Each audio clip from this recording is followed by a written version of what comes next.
اذهبوا إلى محمد عليه الصلاة والسلام بولاي محمد برون صلاة والسلام خير الإسلام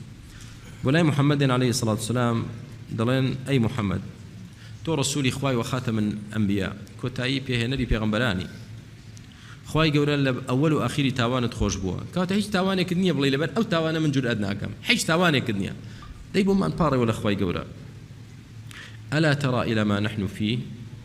أي كذا كذا لا بس تشاو من بو ميدانا منا ده فرمي فأنطلق فآتي تحت العرش هذا استم ده شنبو جر عرش خواي پروردگار سجدة دبن بو پروردگارم ثم يفتح الله علي من محامده وحسن الثناء عليه شيء لم يفتحه على أحد قبله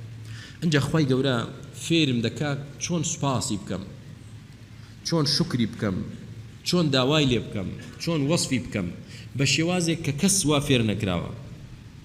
ثم يقال يا محمد ارفع رأسك سل تعطى دواي سجدة بردن ودواي دعاء كردن دواي وصف ثناء حمد كردن انجا بيم دوتري اي محمد سرد برزكوا داوابك بيد دبخشريت كواتا براي خم كويست الدعاء قبول بيت دزنوش هالقرا دور كات سنتك سجدة ايشي دريج ببا حمد السنة إخواي قوربك أنجاك چل السجدة دا بدعابك باشا چك هستايت ودانشتي تولى تحيات بير سلام دانا ودعابك هوا أما يجك لآداب دعاك جديرة بويك قبول به إن شاء الله باش دفرميت واشفع تشفع بين متراج تكابك تكاكت جيرادة بيت من يشترم برز دكموا ضلم أي پروردگارم أمتكم سيجار أمتي يا رب أمتكم نافر من نفسي بس أو كواتا تشي سيد الناس قوري هموي بيغمبر عليه الصلاة والسلام بلا بويا كسي قورا أو كسانا كالخمي همو ملدان كسي قورا أو كسانيا لخمي حزبك يخوي دابت بخوا قد قورانيت تو بس خمي حزبي خوتت بيو خمي دوروبري خوتت بي بس أخوة تو كسي جي قوراني كسي قورا أو كسي لخمي ملتي دابت انجا دفرميت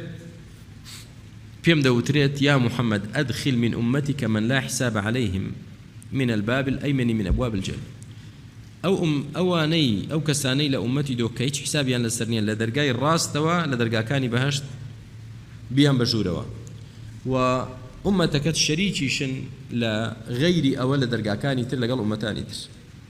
ثم قال والذي نفسي بيده إنما بين المصراعين من مصاريع الجنة كما بين مكة وهجر أو كما بين مكة وبصراء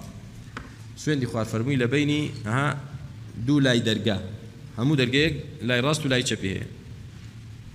فرمي بيني دو لاي درقاي چي بهشت هر دو لاي درقا لملا وبو أو لاي چنيكا پانيكي فرمي وكو چون نيو مسافي نيوان مكة وهجر چندا يا مكة وبصراء چندا چند صد كيلومتر أوانده حوصته نوت 4 كيلومتر ما شاء الله مش فايديك جزاك الله خير حوصته نوت 4 كيلومتر يعني بيني يعني دولاي يقدر جاي بهشت حوصته نوت 4 كيلومتر بلا 800 كيلومتر تقريبا ما شاء الله ملا